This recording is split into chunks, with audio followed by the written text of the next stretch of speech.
gitna ng pandemya, pagtutulungan, pagkakaisa, tayo ay magsama-sama.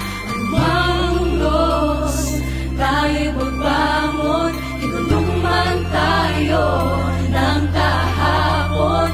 Bawat isa'y mayroong pangarap. Ako po si Junel Agner, 12 years old, Batang Caloocan. Ako po yung batang nag-i-enroll sa computer shop.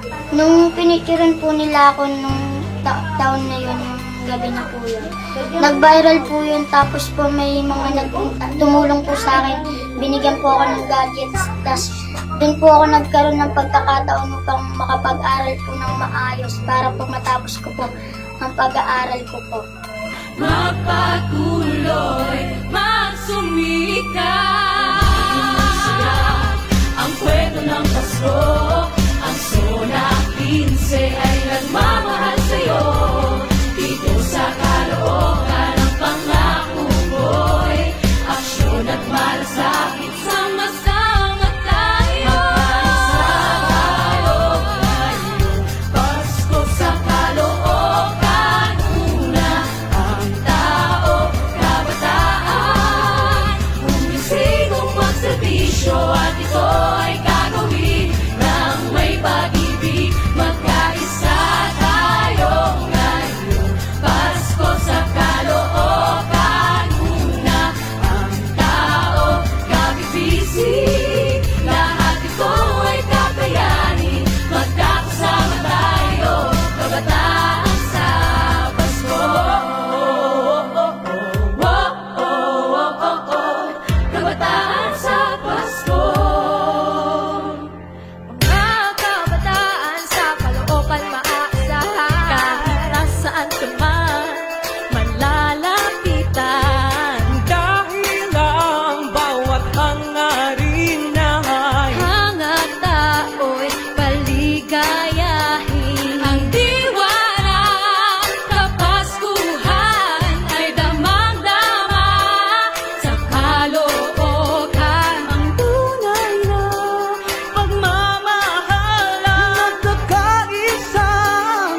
Sa